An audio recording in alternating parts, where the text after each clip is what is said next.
తెలుగు శ్రోతలందరికీ నమస్కారం అండి. మన అలనాటి కథలు ఎవర్ గ్రీన్ స్టోరీస్ ఛానల్కి మీ అందరికీ స్వాగతం. ఆరాధన ధారావాహిక వింటున్నామండి.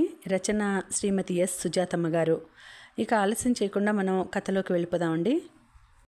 వీడియో చూసిన వెంటనే లైక్ చేసి షేర్ చేసి తప్పకుండా సబ్స్క్రైబ్ చేసుకోండి మన ఛానల్ని. బెల్ ఐకాన్ యాక్టివేట్ చేసుకోండి. What happen? నర్మద కళ్ళల్లో నీళ్లు చూసి అడిగింది లారా. Love quarrel. ఏం కాదు, ఉక్రోషంగా అన్నది. Then why tears? ఆ మాటతో మరింత కన్నీళ్ల పర్యంతమైంది నర్మద. లారా కోపంగా భర్త వైపు చూసింది. అనపాల్ భార్యకి సైగ చేశాడు. She must realize her mistake. తన తప్పు తాను తెలుసుకోవాలి. నా తప్పేం లేదు అరిచినట్టుగా అంది. Okay, let him know what is wrong. అతడి తప్పు ఏమిటో తెలియజేయి. Silence is not solution. మౌనం పరిష్కారం కాదు. నేను అతడితో మాట్లాడలేను. Please open your mind and speak. The illusions will go away. ఒక్కసారి మనసు విప్పి మాట్లాడు, భ్రమలు విడిపోతాయి. I am your well wisher. Yeah, Anapal ideas are nice అంది లారా. ఇండియాకి వచ్చాక పృథ్వీ వెంటనే ఇంటికి వెళ్ళలేదు. ప్రణవ్ దగ్గరికి వెళ్ళి ఫ్రెండ్స్ అందరితో గడిపాడు.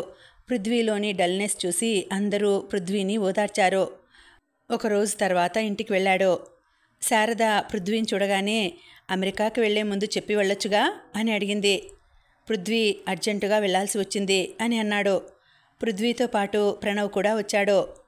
ఎంత అర్జెంట్ అయితే మాత్రం చెప్పే సమయం ఉండదా? అనుకోకుండా బయలుదేరాను. పృథ్వీ కంఠంలో కొంత విసుగు ఉంది. ముందే మూడౌట్లో ఉన్నాడు. మనసేమీ బాగాలేదు. తల్లికి ఓపిగ్గా సమాధానం ఇచ్చే స్థితిలో లేడు. ఒక్క క్షణంలో వస్తాను అని పృథ్వీ లోపలికి వెళ్ళాడు. శారద ప్రణవ్ని కొరకొరా చూస్తూ ఉంది. ప్రణవ్ ఇబ్బందిగా కూర్చున్నాడు. నువ్వు వెళ్ళావా అమెరికాకి అడిగింది. లేదండి. ఎప్పుడు అనుకుంటే అప్పుడు వెళ్ళిపోతుంటాడు. అదెలా కుదురుతుంది? ముందుగా అనుకుంటేనే కదా. తల్లిదండ్రుల దగ్గర అంత రహస్యం ఎందుకు? అబ్బే, పృథ్వీకి మనలా కాదండి. అతను గ్రీన్ కార్డ్ హోల్డర్ కదా. ఇండియాలో మనం ఒకరి ఊరి నుంచి ఇంకొక ఊరికి తిరిగినట్టుగా అతను ఎప్పుడు అనుకుంటే అప్పుడు వెళ్ళొచ్చు రావచ్చు. కాకపోతే అప్పటికప్పుడు అంటే టికెట్ ఖర్చు ఎక్కువ అవుతుంది అంతే. ఓహో, వంకరగా అంది. నమ్మనట్టుగా ఉంది ఆమె తీరు. ప్రణవ్కి ఇబ్బందిగా అనిపించినా మరేం చేయలేక కూర్చున్నాడు. పృథ్వీని ఒంటరిగా వదలడం ప్రణవ్కి ఇష్టం లేదు. మొహం బాగా పీల్చేసి చిక్కిపోయినట్టుగా ఉన్నాడు. ఆవిడ కంటికి కొడుకు స్థితి కనిపించలేదేమో. ఏమిటో ఈవిడ మనసులో చికాకు పడ్డాడు. కానీ పైకి మర్యాదగా నవ్వుతూ కూర్చున్నాడు. పోనీ అమెరికాలో నర్మదతోనే ఉన్నాడంటనా అడిగింది. దానికి ఏం సమాధానం చెప్పాలో తెలియక గుటకలు మింగాడు ప్రణవ్. ప్రణవ్ మొహంలోని తేడా గమనించి, ఏ అలా చూస్తావు? యువతితోనైనా వెళ్ళాడా ఏమిటి అడిగింది సాగదీస్తూ. అమ్మో, ఈవిడికి ఇలాంటివి అయితే బాగా తెలిసేమో. జ్వాల విషయం పృథ్వీ ప్రణవ్కు చెప్పే ఉన్నాడు. తల్లికి నచ్చదని. మాట్లాడవేమిటి అనుమానంగా అడిగింది. అబ్బే, అలాంటిదేమీ లేదండి. పృథ్వీకి టైం సరిపోదు. యూఎస్ఏలోనే 4 బ్రాంచులు ఉన్నాయి. అది కాక ఇప్పుడు కొత్తగా తిరుపతిలో, హైదరాబాదులో, బెంగళూరులో ఓపెన్ చేశాడు. నిట్టూర్చుతున్నట్టుగా అని లోపలికి వెళ్ళిపోయింది. పాపం పృథ్వీ అందుకే ఇంటికి వెళ్ళాలంటే ఇష్టపడడు. కనీసం పలకరించే దిక్కు కూడా లేదు. అంతలో కృష్ణమోహన్ వచ్చాడు. హాయ్ అంకుల్, బాగున్నారా అంటూ అడిగాడు. మనసులో ఇతడి దగ్గర నుంచి ఏం ఎదుర్కోవాలో అనుకుంటూ. తరచూ అమెరికాకి వెళ్ళొచ్చేంత ఆదాయం ఉంటుందా ఆశ్చర్యంగా అడిగాడు. ఉంటుందండి, కానీ పృథ్వీ ఆదాయం కన్నా డెవలప్మెంట్కు ఇంపార్టెన్స్ ఇస్తాడు. ఎంత ధైర్యం కాకపోతే తిరుపతిలోనే సాఫ్ట్వేర్ కంపెనీ ఓపెన్ చేస్తాడు. ఇదే మొదటిసారి తిరుపతిలో పెట్టడం. అందులోనూ మన పృథ్వీ ద్వారా. ఇప్పటికే చాలామందికి ఎంప్లాయ్మెంట్ కల్పించాడు. ఆహా అని లోపలికి వెళ్ళిపోయాడు. మీకు ఆస్తులు ఉంటే చాలు. వాడు ఎవరితోనో తిరుగుతున్నాడు. ఆ విషయం అడగమని చెప్పాను. మీరేమైనా పట్టించుకున్నారా? పెళ్లికి ముహూర్తాలు చూడమంటే చూడలేదు. మీరు సక్రమంగా ఉంటే కదా వాడు సక్రమంగా ఉండడానికి. శారద గొంతు నిష్ఠూరంగా వినిపిస్తోంది బయటకు. అంతలో లోపలికి వెళ్ళిన పృథ్వీ ఫ్రెష్ అప్ అయ్యి బయటకు వచ్చాడు. తల్లిదండ్రి వాదన వినిపిస్తోంది. వాళ్ళు ఉన్న గది ముందుకు వెళ్ళి, అమ్మా నేను బయటకు వెళ్తున్నాను. మీరు భయపడే అంతగా నేనేమీ చేయటం లేదు. నర్మద అంటే నాకు ఇష్టం. ఈసారి తను రాగానే వివాహం చేసుకుంటాను అన్నాడు. శారద స్వాంతన పడినట్టుగా మరి నర్మద ఎప్పుడు వస్తుంది అని అడిగింది. పృథ్వీ జవాబు చెప్పలేకపోయాడు. కళ్ళ ముందు నర్మదే మెదిలింది. తను అన్న మాటలు మళ్ళీ చెవిలో మారుమోగుతున్నాయి. జవాబివ్వకుండా ప్రణవ్తో బయటకొచ్చేశాడు. పృథ్వీ అలా వెళ్ళగానే శారద నర్మదకి ఫోన్ చేసింది. నర్మద ఫోన్ తీయలేదు. రిపీటెడ్గా రింగ్ అయింది. ఇక బాగోదని ఫోన్ తీసింది. హలో అండి, బాగున్నారా అడిగింది. ఎన్నిసార్లు చెప్పాను నీకు అత్త అనాలని గద్దించింది. నర్మదకు ఫోన్ పెట్టేయాలనిపించింది, కానీ కంట్రోల్ చేసుకుంది. వాడొచ్చినప్పుడు వాడితో ఉన్నావా లేదా అడిగింది. జవాబివ్వలేదు. ఏం వినపడుతోందా? పృథ్వీ అమెరికాకు వచ్చినప్పుడు మీరిద్దరూ కలిసి తిరిగారా లేదా? మళ్ళీ గట్టిగా అడిగింది. ఏం జవాబు చెప్పాలో అస్సలు తోచలేదు. నాకు బాగా అర్థమవుతోంది. నీకు మీ అమ్మ బుద్ధులు రాలేదు. నువ్వు దేవికలా కాదు. మాట్లాడవేమిటి? వాడిని అక్కడే ఉంచేయలేకపోయావా? ఇండియాకి ఎందుకు పంపించావు? ఇండియాకు వచ్చేశాడా? ఆశ్చర్యంగా అంది. అంటే నీకు అది కూడా తెలియదా? వాడితో నువ్వు సక్రమంగా ఉండుంటే వాడు నీతో చెప్పా పెట్టకుండా ఎందుకు వస్తాడు అని ఫోన్ పెట్టేసింది. నర్మదకు శారద మాటలతో ఇంకా ఏడుపు వచ్చింది. ఆల్బంలో చివర్లో ఫ్రెండ్స్ వచ్చినప్పుడు మారిన పృథ్వీ ముఖ కవలికలను గమనిస్తూ కూర్చుంది. ఇక ఆలస్యం చేయకూడదు. తనే ఎందుకు చెడ్డవాలి, నమ్మినా నమ్మకపోయినా అందరితో చెప్పేయాలి అని నిర్ణయించుకుంది. నువ్వేమీ జ్వాలని ప్రేమించలేదు కదా, మరి ఎందుకు అంత ఆలోచిస్తావు? పృథ్వీ నిశ్శబ్దాన్ని భరించలేక అడిగేశాడు ప్రణవ్ దారిలో. నేను ప్రేమించకపోతే? చిరాగ్గా అడిగాడు పృథ్వీ. అలా కాదురా, తన కోసం ఇంతగా బాధపడడం నచ్చట్లేదు అనునయంగా అన్నాడు. ఒక చేత్తో డ్రైవ్ చేస్తూనే మరో చేతిని పృథ్వీ ఒడిలో వేసి. జ్వాల నన్ను ప్రేమించానని చెప్పినప్పుడు నేను ఖచ్చితంగా నాకు ఆ ఆలోచన లేదని గట్టిగా చెప్పాను. కానీ తనే నాపై ఆశలు పెట్టుకుంది. నువ్వు పెళ్లి చేసుకోకపోవడం వల్ల ఈరోజు కాకపోతే ఇంకో రోజు మారుతావు అనుకుంది. అదేరా నా బాధ. మనమందరం కలిసి తనకు పెళ్లి చేసి ఉండుంటే బాగుండేది. ఇప్పుడు ఇంత బాధపడాల్సి వచ్చేది కాదు. జరిగిన దాని గురించి ఎందుకు ఆలోచిస్తావు? అప్పటికి వేణు నిన్ను ఇష్టపడుతున్నాడు, చేసుకోమని చెప్పాను. వాడు వాడి ప్రేమ అని తీసి పారేసి నన్ను ఇలా. పృథ్వీ నోటి నుంచి ఇక మాట రాలేదు. నర్మద ఎలా ఉంది? మాట మార్చాడు. నర్మద గుర్తు రాగానే మరింత డీలా పడ్డాడు. ఒరేయ్, నువ్వు ఇలా ఉంటే నా వల్ల కాదురా, డ్రైవింగ్ ఆపి అన్నాడు. లేదులే, నన్ను నేను కంట్రోల్ చేసుకుంటున్నాను. అత్త దగ్గరకు వెళ్ళి 2 రోజులుంటే అదే సర్దుకుంటుంది. అయితే ఇప్పుడే పోదాం పదా, ప్రణవ్ అన్నాడు. వేణుకి ఇన్స్ట్రక్షన్స్ ఇవ్వాలి. వాడు కొద్దిగా డల్గా ఉన్నాడు అన్నాడు పృథ్వీ. ఏం, ఎందుకు? వెటకారంగా అడిగాడు ప్రణవ్. ఏం జరిగిందో ఏమో, నర్మద వాడి చెంప పగలగొట్టింది. ఒక్కసారిగా భల్లున నవ్వాడు ప్రణవ్. నోటిదూల కదా, ఏదో వాగి ఉంటాళ్లే. పృథ్వీ పెదవులపై కూడా చిరునవ్వు కనిపించింది. అమ్మయ్యా, నీ మొహంలో 2 రోజులుగా ఈ మాత్రం నవ్వు కూడా చూడలేకపోయాను అన్నాడు ప్రణవ్. సరే, మీ అత్తవారింటికి వెళ్దాం పదా. కారు దేవిక ఊరు రోడ్డు వద్దకు రాగానే పృథ్వీ కారాపు అన్నాడు. ఏం, నేను డ్రైవ్ చేస్తాను అని చెప్పాడు పృథ్వీ. అత్త ఊరంటే ఉత్సాహం వచ్చిందా? నవ్వుతూ అన్నాడు ప్రణవ్. ఈ దారి అంటే నాకు చాలా ఇష్టం. నా చిన్నప్పుడు ఇలా రోడ్డు లేదు, మట్టి రోడ్డే. అయినా నడుస్తుంటే ఎంత హాయిగా ఉంటుందో. అత్త నా చెయ్యి పట్టుకుని నడిపిస్తూ ఒక్కో చెట్టు కింద కూర్చోపెట్టి కబుర్లు చెప్పేది. రోడ్డుకి ఇరువైపులా అక్కడక్కడ రేగు చెట్లు ఉండేటివి. ఆ కాయలు కోసిచ్చేది. మామిడికాయలు పిందెలైనా సరే అడిగి మరీ కోయించుకునేవాడిని. వాసు మామయ్య మేం వస్తూ ఉంటే మధ్యలోనే ఎదురయ్యేవాడు. కొబ్బరికాయలు తెచ్చి నా చేత అత్త చేత నీళ్లు తాగించేవాడు.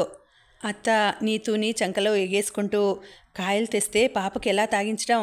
చిరుకోపంగా మామను కసురుతూ నీతూకి చేత్తో తాగించేది. సర్లే, పృథ్వీని ఎత్తుకో, వాడికి కాళ్ళనొప్పులొస్తాయి అనేది. అలాగే అని మామ నన్ను ఎత్తగానే దీన్ని తీసుకో, వాడు బరువు, నేను మోస్తాను అని తీసుకోబోయేది. మామ అబ్బో, మూటలు మోసిన అనుభవం చాలే, నీ వల్ల ఏమవుతుంది, అందులో ఒట్టి మనిషివి కావు అంటూ తానే నన్ను భుజం మీద ఎక్కించుకునేవాడు. నాకప్పట్లో వారి కష్టం తెలీదు. మామ భుజం మీద కూర్చుని లోకాన్ని చూస్తుంటే అంటూ పృథ్వీ తన్మయంగా కళ్ళు మూసుకున్నాడు. ప్రణవ్ పృథ్వీ భుజం మీద ఒకటి చరిచి, ఇందాక బాధతో కారు నడపలేకపోయావు, ఇప్పుడు ఆనందంతో కళ్ళు మూసుకుంటే ఎలా?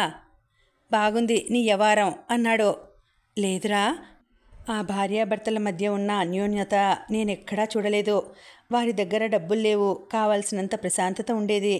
మేము సొంత పిల్లలం కాము, కానీ అత్త ఎంతో అధికారంతో మాకు కావాల్సినవి తెమ్మని ఆర్డర్లు వేసేది. మామ దాన్ని ఓపిగ్గా రిసీవ్ చేసుకునేవాడు.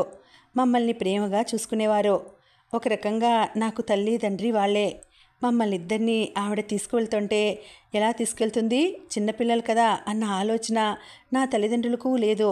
మాతో వారు గడిపిన క్షణాలు కూడా నాకు గుర్తులేదు. అంతెందుకు, మమ్మల్ని ఆ వయసుకు హాస్టల్లో చేర్చాల్సిన అవసరమేమి? అత్త, నీకు అన్నం ఎవరు పెడతారు, స్నానం ఎలా చేస్తావు అని దిగులు పడేది. ఆ ప్రేమను నేను మిస్ అయ్యాను. ఇదిగో చేరుకున్నావు కానీ అందుకో ఆ ప్రేమను అన్నాడు ప్రణవ్. ఇంట్లో అడుగు పెట్టగానే పృథ్వీ అంటూ వచ్చి గట్టిగా పట్టుకునేసింది దేవిక. ముఖమంతా తడిమి, ఏరా తింటున్నావా లేదా, ఇంత చిక్కిపోయావేమిటి అని అడిగింది ప్రేమగా. నీ కంటికి నేనెప్పుడూ అలాగే కనిపిస్తాలే అత్త, లోపలికి నడుస్తూ అన్నాడు. నువ్వు చెప్పు ప్రణవ్, నేను చెప్పింది అబద్ధమా అడిగింది ప్రణవ్ని. సరేలేండి, దారంతా మీ గురించి చెబుతూ ఆనందపడ్డాడు కాబట్టే ఆ మాత్రం కనిపిస్తున్నాడు. అంతకు మునుపు చూసి ఉండాల్సింది. ఆ మొహంలో ఆనందం కూడా లేకుండా ఎంత కష్టాల్లో ఉన్నాడో అనిపించేలా ఉన్నాడు. ఏమైందిరా ప్రేమగా అడిగింది. చెప్పాను కదా, ఇంకేం లేదు. మన చేతుల్లో ఏమీ ఉండదు పృథ్వీ, జరగాల్సినవి జరుగుతూ ఉంటాయి, నేర్పుగా బ్రతకాలి అని అప్పుడే కుడి చేతిని గమనించి, ఏంట్రా ప్లాస్టర్ అడిగింది. పొరపాటున గాజు పెంకు గుచ్చుకుందిలే అన్నాడు తేలిగ్గా తీసిపారేస్తూ. 3 రోజులైనా గాయం శ్రద్ధ తీసుకుపోవడంతో మానలేదు. చాలే, అన్నీ ఇలాగే చేస్తావు అంటూ ఏం బా లోపలికి కేకేసింది. నిద్రపోతున్న వాసు లేచి వచ్చాడు. ఏంటత్తా, నువ్వు మామను పడుకోనివ్వకుండా? పడుకోక పడుకొని ఉంటాడు చిరుకోపంగా అన్నాడు పృథ్వీ. ఆ పగటి నిద్రకి ఏమైందిలే, నువ్వెప్పుడొచ్చావు? నిన్న పొద్దున్న 3 గంటలకు ఫ్లైట్ దిగాము. అన్ని కార్యక్రమాలు బాగా జరిగాయా అడిగింది దేవిక. అన్నాడు. ముఖంలో విషాద ఛాయలు కనిపించాయి. ధైర్యాన్ని ఇస్తున్నట్టు భుజంపై తట్టాడు వాసు. నర్మద ఎలా ఉంది, ఏమంటుంది అడిగాడు. అడగడం ఎందుకు, మొహం చూస్తే తెలియటంలే, ఏంటో దాని మొండితనం నాకు అర్థం కావడం లేదు అంది దేవిక. చిన్నపిల్ల కదా, సర్దుకుంటుందిలే, ఇక ఇక్కడికి తీసుకువచ్చే ప్రయత్నం చెయ్యి అన్నాడు వాసు ఆలోచిస్తూ. నేను బయలుదేరినట్టు కూడా తెలీదు చెప్పాడు పృథ్వీ. ఇంత మొండితనం ఉందని నేను అనుకోలేదురా. అలాంటిదేమీ లేదత్తా, నాకే చెప్పే అంత టైం లేదు. టైం లేకపోతే ఫోన్ చేసైనా మాట్లాడొచ్చు. నిన్న పొద్దున వచ్చిన వాడికి ఇప్పటి వరకు టైం కుదరదా? నాతోనే సరిగ్గా మాట్లాడడం లేదు, ఆ మాత్రం అర్థం చేసుకోలేనిదా ఏమిటి తను మనసులో అనుకుని నవ్వుకుంది దేవిక. ఏంటత్తా నీలో నువ్వు నవ్వుకుంటున్నావు? పృథ్వీ పైకి అలా అన్నాడే కానీ నర్మదకి తనకు మధ్య ఉన్న మనస్పర్ధలు ఎక్కడ అత్తకు తెలుస్తుందో అన్న భయం దాగి ఉంది. ప్రణవ్కి శారదకు దేవికకు మధ్య ఉన్న తారతమ్యం కొట్టొచ్చినట్లు కనిపించింది. శారద పృథ్వీని చూసి నిష్ఠూరంగా మాట్లాడింది, కానీ అభిమానం ప్రేమ చూపెట్టలేదు. బిడ్డను చూసి ఆనందపడలేదు. చేతికి తగిలిన గాయాన్ని గమనించలేదు. ఇప్పుడే ఇలా ఉంది అంటే పసితనంలో ఇంకా ఎలా ఉండేదో అనుకున్నాడు మనసులో. అలాగే కృష్ణమోహన్ కూడా కొడుకు బాగోగుల గురించి మాట్లాడలేదు. దేవిక లోపలికి వెళ్ళింది. అత్తకి ఏమైనా తెలిసి ఉంటుందా అనుమానంగా చిన్నగా అడిగాడు ప్రణవ్ని. మీ అత్త తెలివైనదో తెలియదో, అమాయకురాలా నాకు తెలియదు, ఎందుకంటే ఒక్కోసారి ఒక్కోలా ప్రవర్తిస్తుంది అని పెదవి విరిచాడు. మధ్యాహ్నం చక్కగా భోంచేసి ఆ రోజు సాయంత్రం వరకు పృథ్వీతోనే గడిపాడు ప్రణవ్. పృథ్వీ మామూలుగా ఉన్నాడని తెలుసుకొని ఇక బయలుదేరేశాడు. అత్తతో ఒకటే కబుర్లు చెప్పడం ప్రారంభించాడు పృథ్వీ ఆ రోజంతా. నర్మద ధన్యకి ఫోన్ చేసింది. ధన్యకి ఆశ్చర్యం కలిగింది. ఈ మధ్య అసలు నర్మద ఫోన్ చేయటమే లేదు. తానే ప్రతిరోజు ఫోన్ చేస్తోంది. ముందులా ఏమీ మాట్లాడటం లేదు. ఎక్కడ డిప్రెషన్లోకి వెళ్తుందోనని పృథ్వీ సార్ చెప్పడంతో రోజు తనే పని కట్టుకుని ఫోన్ చేస్తోంది. ఒకవేళ పృథ్వీ సార్ చెప్పకపోయినా ధన్య ఫోన్ చేసి ఉండేది. కాకపోతే నర్మద ఫోన్ తీయడం లేదు. పృథ్వీ కోసమని ఫోన్ తీయకపోయినా పదే పదే చేస్తోంది. అలాంటిది ఈరోజు నర్మద చేయగానే సంతోషంగా తీసింది. అదే మాట నర్మదతో కూడా అన్నది. మీ అందరినీ నొప్పించడానికి నేనేమైనా ధన్య మధ్యలోనే అందుకుని, నర్మదా ప్లీజ్, నిన్నెవరూ అపార్థం చేసుకోలేదు, సంతోషం వేసింది అన్నాను, అంతే. నువ్వు నాతో ముందులా మాట్లాడకపోతే నాకెలా ఉంటుందో నీకు తెలియదు. మనసు విప్పి మాట్లాడుకోవడానికి నాకున్నది నువ్వొక్కటే. నువ్వు ఏదో బాధ దాచుకుని ఉంటే ఏమీ చేయలేక నేను ఎంత బాధపడుతున్నానో తెలుసా అంది ధన్య.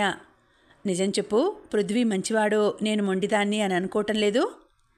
చా, అలా ఎందుకు అనుకుంటాను? మీ ఇద్దరి మధ్య ఏమైందో కలిసి ఉంటే బాగుండు అనుకున్నాను, అందుకే విషయం చెప్పమని అడుగుతాను. నువ్వేమో. ఏం చెప్పను, తలుచుకుంటేనే ఏడుపొస్తోంది. నేను ఊహించలేనంత మోసగాడు, అందరూ నన్నే అంటున్నారు.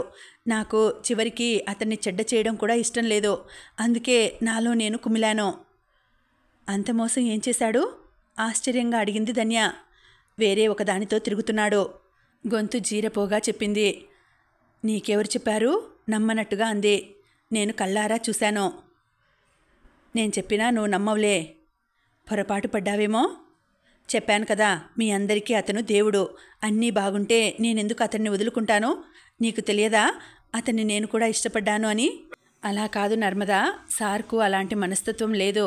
ఎందుకంటే ఇంటర్వ్యూకి వెళ్ళినప్పుడు చాలామంది అమ్మాయిల్ని ఇంటర్వ్యూ చేశాడు కదా. వాళ్ళల్లో కొంతమంది డైరెక్ట్గా ప్రపోజ్ కూడా చేశారు. కానీ పృథ్వీ సార్ నా ఫియాన్సీ అని నీ పేరు చెప్పాడు. అంతేకాకుండా వాళ్లతో బంధం అంటే చూడగానే ప్రేమించడం కాదు, కలిసి ఉండాల్సిన జీవితంలో వాళ్ళని మనం భరించగలమా లేదా అని తెలుసుకోవాలి. మొదట లోపాలు తెలుసుకోవాలి, అవి నచ్చితేనే పెళ్లి వరకు వెళ్ళాలి అని చెప్పారు. ఎంత మెచ్యూర్డ్ కదా. అయితే నేను చూసినది అబద్ధమా? అమెరికాలో ఉండినవాడు కొంత చనువుగా ఉన్నాడేమో. ఆహాహా, లిప్ కిస్లు కూడా ఇచ్చుకుంటాడా? మన దేశంలో ఎలా పెరిగాడో తెలీదా? అందులోనూ అది ఇండియనే. కోపంగా అంది. నోట మాట రాలేదు ధన్యకు. ఏం మాట్లాడవు? ఏమి, ఇంకా అతడే మంచివాడు, నేను కాదు కదూ? చా, జీర్ణించుకోవడం కష్టంగా ఉంది. నీకే అలా ఉంటే నాకెలా ఉంటుంది? నమ్మలేకపోయాను తెలుసా. అసలు నాకు చెప్పకుండా అమెరికాకు వచ్చాడు. అంత సీక్రెట్గా రావాల్సిన అవసరమేమి? భగవంతుడు నాకు తోడుగా ఉండబట్టి అనుకోకుండా నేను చూశాను, లేదంటే అమాయకంగా నన్ను మోసం చేస్తూనే ఉండేవాడు. మరి నీకోసం ఎందుకంత ప్రాకులాడుతున్నాడు? అర్థం కానట్టు ఆశ్చర్యంగా అడిగింది. అదే నాకు అర్థం కాదు. ఇద్దరితో ఉండాలనుకున్నాడేమో. పోనీ అలా అనుకున్నా నాతో చెప్పాలి కదా. ధన్యకు నర్మద మనసు అర్థమై పాపం అనిపించింది. ఒక ఆడదానికి ఇంత కోపం వస్తే ఏదో కారణం ఉండే ఉంటుంది కదా, ఏమై ఉంటుంది అని కూడా ఆలోచించలేదు. అమాయకంగా నా తప్పేంటి చెప్పు అని అడుగుతాడు. అందుకే ఖచ్చితంగా నిన్ను పెళ్లి చేసుకోను అని చెప్పేశాను. చెప్పాక నాతో మాట్లాడాలి కదా. నువ్వు అవకాశం ఇవ్వటం లేదేమో. ఓహో, అవన్నీ నీకు చెప్తున్నాడా? అబ్బే, అలా కాదు. మరి ఇంకెలా? ఎప్పుడూ ఇంతే. నేను మాట్లాడకపోతే నన్ను వదిలేసి వేరే వాళ్ళ దగ్గరకు పోతాడు. అంతేగాని తను ఏం తప్పు చేశాడు అని ఆత్మవిమర్శ చేసుకోడు. మీరందరూ నన్ను తప్పు పడతారు. కనీసం ఇండియా వెళ్లే ముందు చెప్పను కూడా లేదు. వాళ్ళ అమ్మగారు ఫోన్ చేసి నన్ను అడిగే వరకు నాకు తెలియదు. ఏంటి మాట్లాడు ధన్య, మాట్లాడవు? నిజంగా బుర్ర తిరుగుతోంది. చాలా కన్ఫ్యూజన్లో ఉన్నాను. నేను చెప్పింది ముమ్మాటికి నిజం ధన్య. నువ్వు అబద్ధం చెప్తున్నావని నేను అనుకోవడం లేదు. నేను అబద్ధం చెప్పను, కానీ ఆయన గారు మంచివాడు. ఇది ఎలా సాధ్యం? నర్మద అడిగిన తీరుకు ధన్యకు నవ్వు వచ్చింది. అదే, ఇది ఎలా సాధ్యం? అంత అయోమయంగా ఉంది అంది ధన్య. మీరు గుడ్డిగా అతన్ని నమ్మండి, నన్ను నమ్మొద్దు. నర్మదా ప్లీజ్, నిష్ఠూరపడకు. నమ్మడం కొంచెం కష్టంగా ఉంది అంతే. నీకే కాదు, నాకు కూడా అంతే. కానీ కళ్ళారా చూశాను. ఎంత ప్రేమగా ఉన్నాడో తెలుసా? నర్మద గొంతులో దుఃఖం బాగా ధ్వనించింది. ప్లీజ్ బాధపడకు.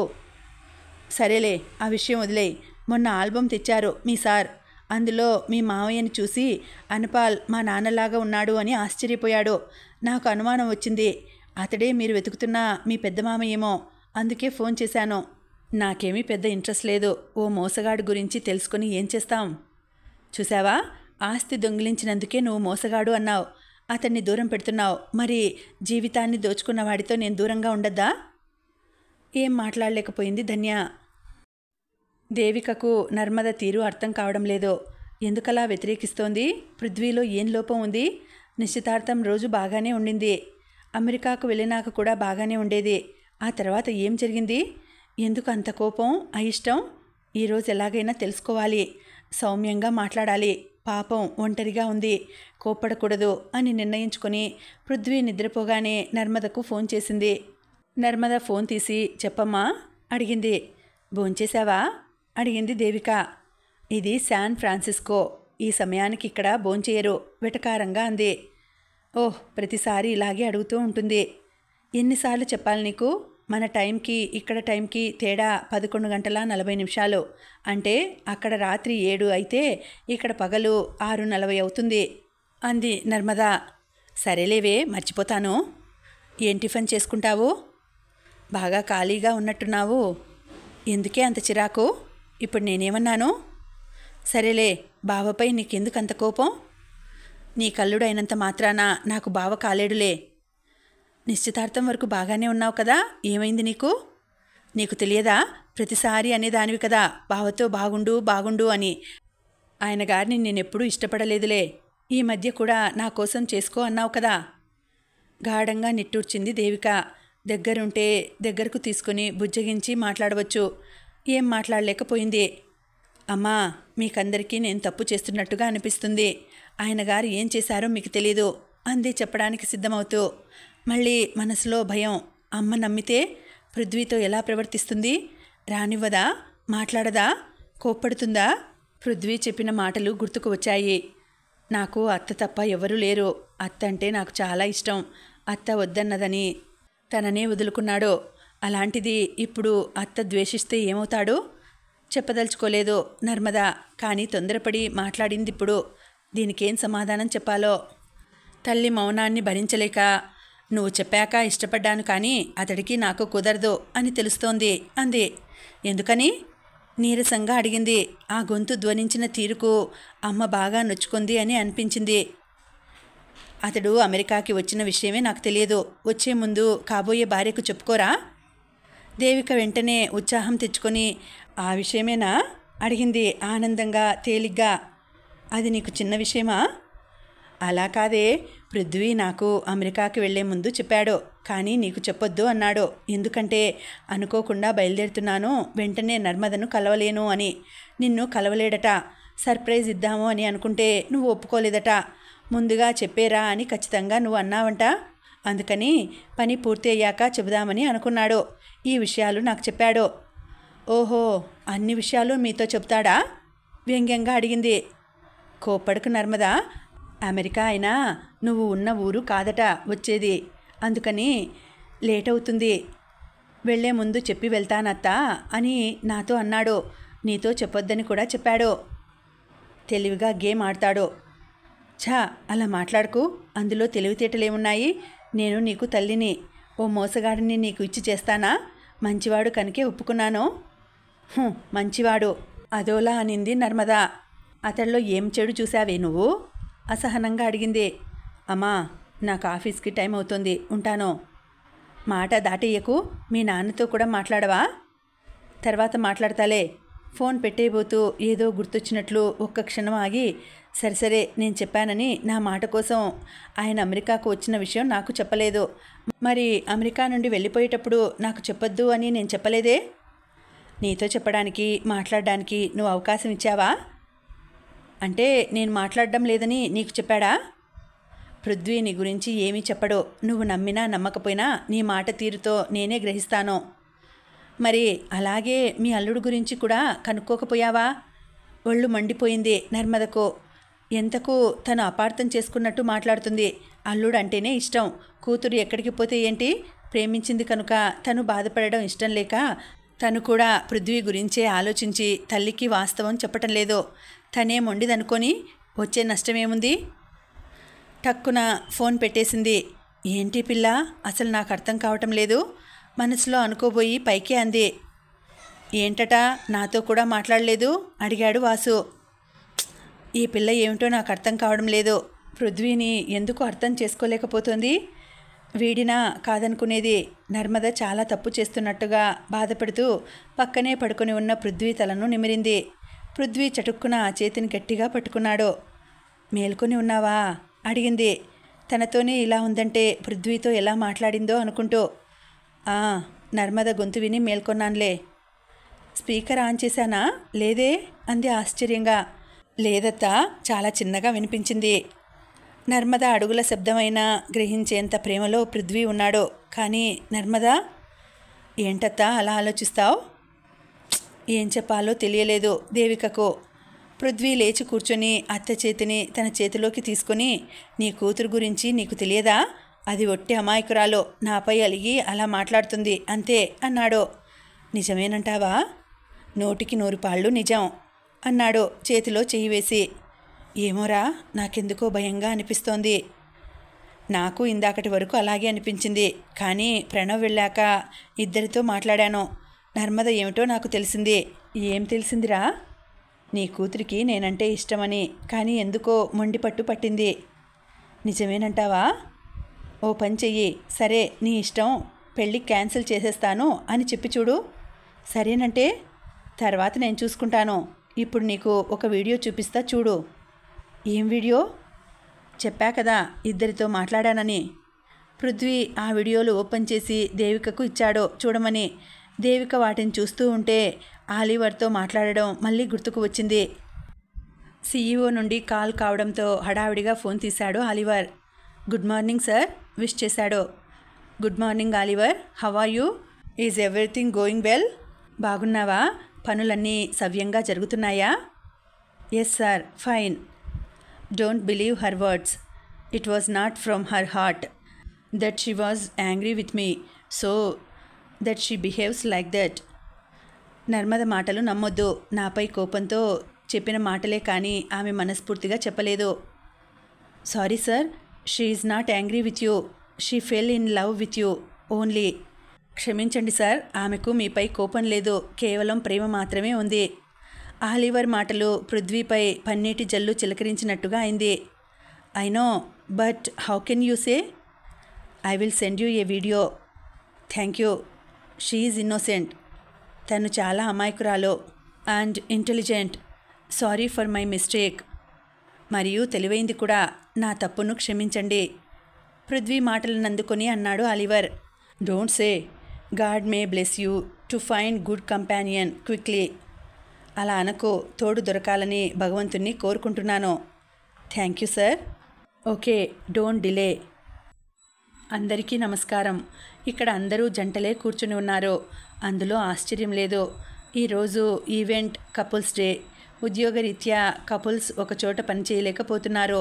వీకెండ్స్లో వాళ్ళ ఇంట్లో గడిపితే పెండింగ్ పనులుంటాయని వాటిని పూర్తి చేసుకుంటూ వీకెండ్స్ని గడిపేస్తారు. కొందరిళ్లలో భర్త రోజంతా గాఢంగా నిద్రపోతుంటే భార్య వర్కింగ్ డేస్లో పని త్వరగా పూర్తి చేసుకునేందుకు ఏం చేయాలో అవి చేసుకుంటూ బిజీగా ఉంటుంది.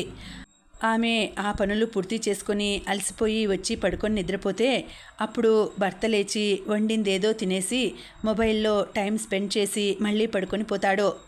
మరి వాళ్ళిద్దరూ ఎప్పుడు కలిసి గడుపుతారు? ఐటీ రంగంలో దాదాపు అన్నీ లవ్ మ్యారేజ్లే. కానీ పెళ్లి తర్వాత ఆ లవ్ కనిపించదు.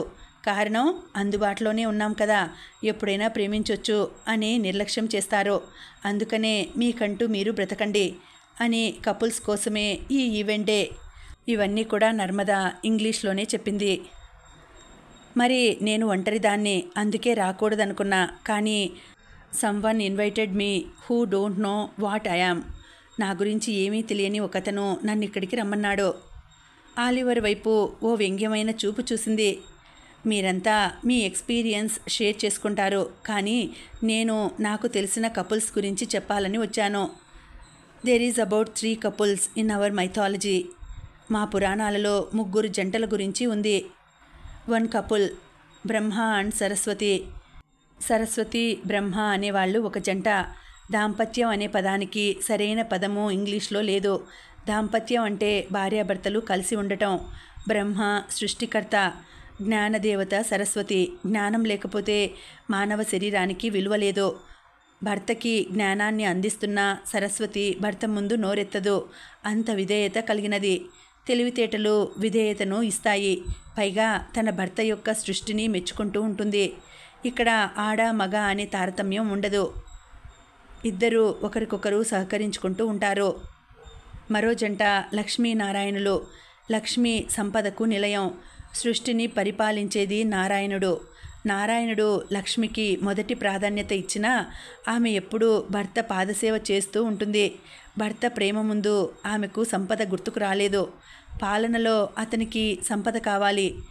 దానిని భర్తకు అందిస్తూ సంతోషంగా కలిసి వెళ్తున్నారు. మరో జంట ఆది దంపతులైన పార్వతీ పరమేశ్వరులు. పార్వతి శక్తి దేవత అయితే సృష్టిని అంతమొందించేది శివుడు.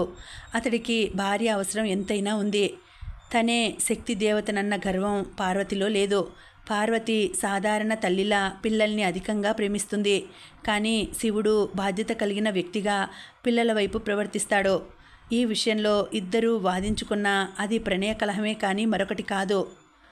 అనేక శక్తులున్న ఈ 3 జంటలు ఆదర్శవంతంగా సంసారాన్ని నిర్వహించుకుంటారు. అలాగే తమ కర్తవ్యాన్ని కూడా నిర్వహిస్తారు. వాళ్ళను ఆదర్శంగా తీసుకుని ప్రతి జంట ఉండాలి. భార్యాభర్తలు అంటే ఒట్టి కోపతాపాలు కాదు, అవగాహన ఉండాలి. అంతేగాని అహం కాదు. వాళ్ళు తమ పిల్లలకు ఆదర్శంగా ఉండాలి. నా గురించి ఏమీ తెలియని ఒకతను మీ దేవుళ్ళు ఎందుకు తమాషాగా జంతువులపై వెళ్తుంటారు అని అడిగాడు. ఎంతో శక్తిగల వాళ్ళు ఒకరితో ఒకరు ఎలా కలిసిమెలిసి ఉండాలో, జంతువులను పరిసరాలను ఎలా గౌరవించాలో మనకు తెలియజేస్తూ ఉంటారు. అందుకే నేను మీకు అందరికీ ఈ విషయం చెప్పాను. మనం వాళ్ళని తప్పకుండా అనుసరించాలి. ప్రశాంతమైన జీవితం కొరకు మనకు పురాణాలు తెలుసుండాలి. నమస్కారం. నర్మదా ఉపన్యాసాన్ని అందరూ ఓపికగా విన్నారు. కొందరేమో ప్రశ్నలు కూడా వేస్తున్నారు. పక్కన కూర్చుని పృథ్వీ వివరిస్తుంటే దేవిక ముచ్చటగా చూసుకుంది. అది నీ కూతురు అంటూ గర్వంగా చెప్పాడు పృథ్వీ. నా కూతురు గొప్పతనం నాకు తెలుసురా. ఇంత తెలివితేటలు ఉండి నీ విషయానికొస్తే అంత మొండిగా ప్రవర్తిస్తుందేమి? అమాయకంగా అయోమయంగా అడిగింది. లేదులే అత్త, తను నాపై అలిగింది. అదే ఎందుకని? దాన్ని నువ్వేమీ ఏడిపించవు కదా. అదే నన్ను ఏడిపిస్తుంది. ఓ 15 రోజుల క్రితం వరకు కూడా బాగుందిరా. నువ్వు అమెరికాకు వెళ్ళిన తర్వాతనే దానికి కోపం వచ్చింది. లేదత్తా, ఇప్పుడు నాకు ధైర్యం వచ్చింది నమ్మకంగా అన్నాడు. మనసులో మాత్రం తను నన్ను వదలదు. ఇట్ ఈజ్ లవ్ క్వారల్ అనుకున్నాడు. ఇంకొకటి ఏంటి అడిగింది. మరో వీడియో చూపెట్టాడు. అందులో వేణుని చెంపపై కొట్టడం. అయ్యో, అలా కొట్టిందేమిటి? ఎందుకంత తొందరపాటు? కోపంగా అడిగింది. వాడు నన్ను ఏదో అన్నాడటలే నవ్వుతూ అన్నాడు పృథ్వీ. వేణు చెప్పింది కళ్ళ ముందు మెదిలింది. పృథ్వీ వేణుకు ఫోన్ చేసి సీసీ ఫుటేజ్లో నర్మద నిన్ను కొట్టడం చూశాను, ఏం జరిగింది అని అడిగాడు. అవి కూడా చెక్ చేస్తావా? ఎగతాళిగా అడిగాడు. నోరు మూసుకొని చెప్పు. ఏదో దిగులుగా ఉన్నట్టు కనిపించింది. వాడు నారీ నారీ నడుమ మురారి, ఎక్కువగా ఆశలు పెట్టుకోకు అన్నాను. అసలు నీకు బుద్ధుందా? అలా ఎలా మాట్లాడతావు? అందుకే కొట్టింది. నీకది సరిపోదులే కోపంగా అన్నాడు. ఇక తన జోలికి పోన్లేరా? తర్వాత ఎలా ఉంది? సీసీ ఫుటేజ్లు చూసుకోబోయ్. ఓకే, జాగ్రత్త. పృథ్వీ, ఏంటి ఆలోచిస్తున్నావు అడిగింది దేవిక పృథ్వీని తడుతూ. ఏం లేదులే, కానీ నర్మదకు ఫోన్ చేసి నీ ఇష్టం, ఈ పెళ్ళి క్యాన్సిల్ చేస్తాలే అని చెప్పు. పృథ్వీ వద్దన్నట్టుగా చెయ్యి పట్టుకుంది. లేదత్తా, నాకు తన అలక కారణం తెలియదు, అడిగితే చెప్పడం లేదు. ఆ 2 వీడియోస్ చూడకముందు వరకు నేను కూడా అయోమయంగానే ఉన్నాను. చూశాక నాకు కొంచెం అవగాహన వచ్చింది. దేవికకు నర్మద మాటలే గుర్తొస్తుంటే సరేరా నీ ఇష్టం అంది. ఇంకా ఉందండి, కథ కొనసాగుతుంది. మళ్ళీ వచ్చే వీడియోలో తర్వాతి భాగం తెలుసుకుందామండి. అంతవరకు సెలవు. నమస్తే.